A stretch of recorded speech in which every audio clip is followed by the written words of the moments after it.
təbii ki, övlad Allah Taala tərəfindən böyük nemətdir.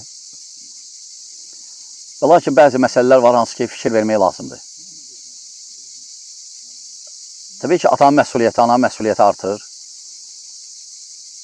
Həmçinin savab artır. Çünki ana uşağı 9 ay öz bətnində gəzdirməyi, dünyaya gətirməyi, uşağa baxmağı ana savab qazanır. Həmçinin atanın da savabı artır.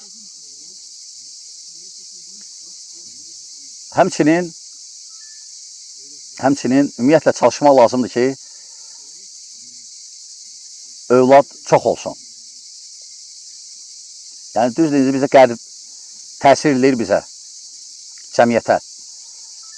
Bəziləri nəinki təsir, özləri qaçırlar olan yana. İstəyirlər özlərini oxşatmağı onlara.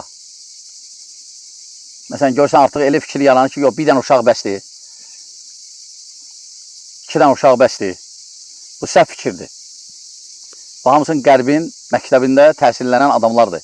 Ola bilsin, insana deyəndə deyir, mən nə qərb zadı, amma görürsən artıq çoxdan qərbə tabidir və sadəcə özündən xəbəri yoxdur. Ona görə, əlhamdülillah, Peyğəmbərimiz sallallahu aleyhi ve sellem fəxr edici ümmətin çoxluğu ilə. Özdə ayə də var, Quran-ı Kərimdə ki, kasıbılığa görə uşaqlarınızı öldürməyin. Və görürsən, bugün uşaqları öldürmək hadisələri çoxdur. Abort çoxdur, həddindən artıq. Abort haramdır.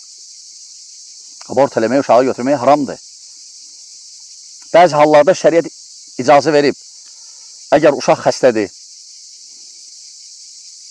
əgər ana həyatına təhlükə varsa, düz alimlər ixtilaf edib, ruh veriləndən qabaq, ruh veriləndən sonra da olar və s. Lakin bilinsə ki, ananın həyatına təhlükə varsa, hətta 8-9 aylıq olsa uşağı götürmək olar. Lakin abortda nəyə görürük çox vaxt? Uşaq çoxdur, nə bilim, ana baxa bilmir, kasıbıq və ya qızdır, qız olduğuna görə ki, abort elə və s. Bunlar hamısı cahillikdir. Və təbii ki, günah qazanırlar. Allah subhanətə buyurur ki, və izə məvudətu suilət bi-əyyi zənbin qutilət. Qiyamət günü uşaqlar dil açacaq və deyəcəklər ki, bizi nəyə görə öldürdünüz valideynlərindən?